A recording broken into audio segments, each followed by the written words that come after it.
Halo sob, ketemu lagi sama Mimin di berita terkini MotoGP. Sebuah pembahasan yang mungkin dirasa akan mengingatkan kita bahwa bintang perang terakhir di era tanpa aero dan wings sudah mulai memasuki akhir eranya. Dengan mulai pensiunnya satu persatu, kini akan dimulai era dengan full wajah-wajah baru.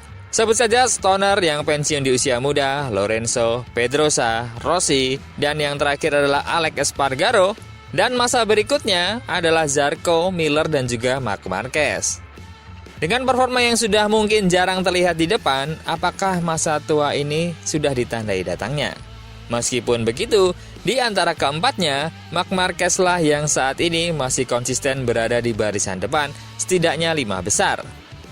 Namun, dengan track recordnya bahwa Marc Marquez adalah seorang juara, tentu itu tak cukup. Di Motosan, Marc Marquez kembali mengatakan, "Saya tidak tahu apakah penurunan itu sudah dimulai bagi saya." Marc Marquez menghadiri MCN untuk berbicara setelah kejuaraan kembali ke Silverstone. Kembali ke balapan merupakan hal yang sulit bagi Marc Marquez, yang mengalami kecelakaan pada balapan sprint dan tidak dapat melanjutkan balapan. Namun, ceritanya berubah ke arah yang positif pada hari Minggu di Silverstone, di mana dia finish keempat di luar podium. Untuk saat ini, paruh kedua musim tahun ini masih tersisa, dengan Austria menjadi perhentian berikutnya kejuaraan MotoGP di Spielberg. Marc Marquez berbicara soal apa yang terjadi di kegaduhan akhir-akhir ini. Ketika saya memutuskan untuk bergabung dengan tim Gresini, tentu saja itu yang pertama untuk mengembalikan kepercayaan diri saya. Tim Gresini menciptakan suasana untuk membangun kembali pembalap dan mereka merekonstruksi saya. Hanya dalam 6 atau 7 balapan, hal itu menjadi sangat penting dalam karir saya. Kemudian, rencananya adalah memiliki Ducati pabrikan. Karena menurut saya, Ducati adalah motor terbaik di grid. Marc Marquez melanjutkan soal skenario yang dipersiapkan untuk tahun 2025. Saya punya 2 skenario yang saya rasa nyaman di Ducati. Yang pertama, tetap bersama di Gresini dengan motor 2025. Tapi itu tidak mungkin. Rencana kedua, atau yang terbaik, adalah terjun ke tim pabrikan dengan sepeda motor terbaru. Itu adalah rencana yang sempurna. Begitulah yang terjadi, dan tahun depan saya akan ke pabrikan. Ketika Ducati memberitahu saya bahwa mereka mempertimbangkan saya untuk bergabung dengan tim pada tahun 2025, itu sudah merupakan suatu kesenangan, tambah Marc Marquez. Dia mungkin telah meraih banyak kemenangan di masa lalu, namun kehidupan seorang atlet adalah masa kini, bukan masa depan atau masa lalu. Jadi, mereka memutuskan untuk memberi saya kesempatan dan saya sangat senang. Tapi, masih banyak balapan ke depan dan hal menarik untuk dilakukan bersama Gresini karena mereka tim super bagus dan keluarga super baik. Marc Marquez juga berbicara kondisi saat ini dan juga flashback karirnya. Ketika Anda tiba di sini pada usia 20 tahun, Anda tidak tahu apa-apa.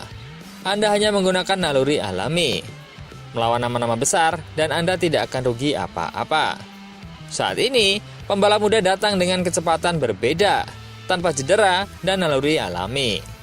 Ketika saya mengikuti Acosta, Martin, atau bahkan Pecco Bagnaia, yang 5 atau bahkan 10 tahun lebih muda dari saya, mereka berjalan secara alami. Terkadang, mereka tidak terlalu memikirkan motornya, dan itu bisa menjadi hal yang positif. Marc Marquez juga berbicara bahwa dia mengakui bahwa dia bukan berarti yang lebih baik ketika bisa mengalahkan legenda-legenda di masa sebelumnya. Sedikit demi sedikit, pengalaman didapat. Ini adalah proses alami dalam kehidupan setiap atlet. Bukan berarti ketika Marc Marquez tiba, dia lebih baik dari Lorenzo dan juga Rossi. Tahun itu saya lebih baik. Setiap atlet memiliki momennya masing-masing. Dan ketika Anda berada di puncak, Anda harus bekerja lebih keras dan lebih keras lagi untuk membuat penurunannya menjadi lebih lancar. Jika Anda bisa melakukan itu, karir Anda akan lebih panjang. Saya tidak tahu apakah penurunan itu sudah dimulai bagi saya saat ini, atau akan terjadi dalam 1 tahun, atau mungkin dalam 2 tahun. Ini adalah sesuatu yang akan kita pahami dalam 5 tahun ke depan. Dia pun juga memulai membahas soal kemungkinan pensiun, dengan mengatakan bahwa hal itu adalah sesuatu yang sudah dipertimbangkan. Anda tidak pernah tahu apakah ini akan menjadi kontrak terakhir saya, tapi itu bukan keinginan saya. Kita lihat saja apakah saya merasa kompetitif? Bagi saya, kompetitif berarti berada di posisi 6 besar di setiap balapan, dan sangat kompetitif berarti berada di posisi 3 besar. Nah, selain itu, juga ada kabar baik untuk setengah musim ke depan bagi Marc Marquez, di mana motor Marc Marquez akan mendapatkan update lagi agar bisa bersaing dengan yang terdepan. Manajer umum Ducati, Gigi Dall'Igna, mengatakan, apa yang dapat ditingkatkan pada GP23, kami akan melakukannya untuk sisa musim MotoGP 2024. Komentar ini muncul setelah akhir pekan Grand Prix Inggris, di mana langkah maju dalam performa yang dibuat Ducati dengan penantangnya tahun 2024 terlihat paling jelas. Dalam kedua balapan di Silverstone, 3 posisi teratas dikunci oleh GP24 dengan Enea Bastianini yang memimpin. Berbeda dengan tahap musim 2023 lalu, di mana Ducati yang berusia 1 tahun telah menang 2 kali. Untuk saat ini, belum ada Desmos edisi spesifikasi 23 yang berhasil mencapai podium teratas baik dalam sprint maupun Grand Prix sejauh ini. Marc Marquez kini menempati posisi keempat di GP Inggris dan terpaut 62 poin dari pemuncak klasmen kejuaraan. Hal ini mencatat bahwa GP24 milik rival-rivalnya dalam perebutan gelar kini menunjukkan keunggulan yang jelas dibandingkan GP23 di trek-trek tertentu sekarang. Berbicara kepada Sky Italy setelah GP Inggris, Dall'Igna memuji upaya timnya dalam meningkatkan motor 24, tetapi berjanji untuk terus meningkatkan GP23 hingga akhir kampanye. Seperti biasa, kami berusaha mengatasi masalah tersebut dan saya rasa kami telah melakukan pekerjaan dengan baik. Kami sudah pasti meningkatkan GP24 dalam beberapa aspek, yang mana GP23 sedikit lebih lemah. Semua berasal dari pemahaman mekanisme tertentu dan masalah tertentu. Ketika Anda memahami hal-hal tertentu, maka lebih mudah untuk menerapkan solusinya. Jadi, apapun yang bisa ditingkatkan pada GP23, kami akan melakukannya. Dan kami akan terus melakukannya hingga akhir tahun. Marquez telah menerima konsekuensi situasi teknisnya sejak bergabung dengan Ducati. Namun begitu, dia telah berhasil meraih 9 podium di sprint dan juga Grand Prix pada tahun 2024 dalam 10 putaran pertama. Seperti di Silverstone, bahwa ketika dia mampu mengatur setup motornya secara tepat untuk bertarung di depan, dia akan melakukannya hingga batas maksimal.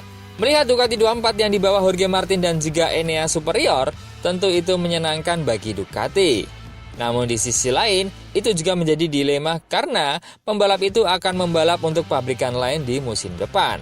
Meskipun itu juga hasil imbas dari keputusan Ducati sendiri. Jadi, Ducati merasa untuk mengatasi dilema itu, Ducati bisa terbantu oleh beberapa pembalap GP23-nya seperti Marc Marquez yang mendapatkan peningkatan yang akhirnya akan bisa membantu mereka memecah pertarungan GP24 di depan. Sementara itu, dalam balapan kemarin, terdapat insiden yang unik dalam balapan. Di antaranya adalah Raul Fernandez yang membawa duo Trackhouse mengakhiri balapan lebih awal dengan livery spesialnya. Dan juga rekan satu pelatihan, yaitu Bezzecchi yang tertabrak Morbidelli saat balapan sprint. Setelah mengalami cedera kaki kanan saat dia secara brutal dikeluarkan di tikungan 1 sprint Silverstone, Marco Bezzecchi beruntung terhindar dari insiden lain pada awal MotoGP Inggris hari Minggu. Bezzecchi terlempar dari GP23-nya ketika teman sesama anggota akademinya dan pengganti di VR46 musim depan, Franco Morbidelli, kehilangan kendali saat pengereman dan juga menghantam bagian belakang Desmos edisinya pada Sabtu sore.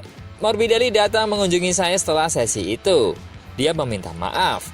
Itu adalah kesalahan yang tentu saja membuat saya marah. Namun, apa yang bisa saya katakan? Itu sudah terjadi.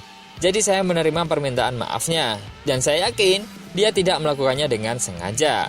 Jadi pada akhirnya, semuanya baik-baik saja.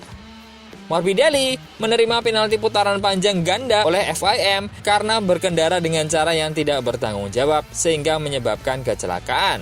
Kemudian, start di hari Minggu, Brad Binder yang mulai 2 baris di depan Bezzecchi melambat karena masalah koplingnya pada motor KTM-nya. Dan Bezzecchi mengatakan, saya hampir menabrak Brad Binder yang mengalami masalah dengan motornya. Jack Miller bergerak pada detik terakhir dan kemudian saya hampir menabraknya. Jadi saya agak mundur. Refleks mengelak tersebut membuat pembalap Italia itu kehilangan beberapa posisi dan dia menyelesaikan putaran pembukanya di posisi ke-13 meskipun dua Trackhouse terjatuh ketika awal balapan. Bezzecchi kemudian merebut kembali posisinya dengan melewati Fabio Quartararo dan juga Morbidelli dan Maverick Vinales, kemudian Jack Miller dan yang terakhir adalah Pedro Acosta. Selama balapan, rasa sakitnya tidak terlalu parah di awal karena adrenalin dan sebagainya. Namun pada 6-8 lap terakhir, saya mulai merasakan sensitivitas berkurang di seluruh kaki, terutama di telapak kaki. Jadi, saya sangat sulit untuk memahami seberapa banyak rem belakang yang saya gunakan. Jadi ini sedikit membatasi. Namun selain itu, balapannya overall bagus. Cedera itu menyakitkan, tapi saya bisa mengatasinya. Awal balapan lebih menjadi masalah bagi saya karena tanpa rasa takut dengan kejadian Brad Binder, mungkin saya bisa lebih unggul. Saya pikir ini adalah masalah terbesar. Cedera itu tidak membantu, tapi saya berusaha bertahan hidup selama balapan. Nah, ngomongin soal bertahan hidup, ada Honda yang bakalan pakai mesin baru di balapan Austria nih. Dan juga Yamaha yang akan menggait test rider baru lagi dari rider MotoGP aktif saat ini. Ayo kira-kira siapa? Kita bahas di episode berikutnya.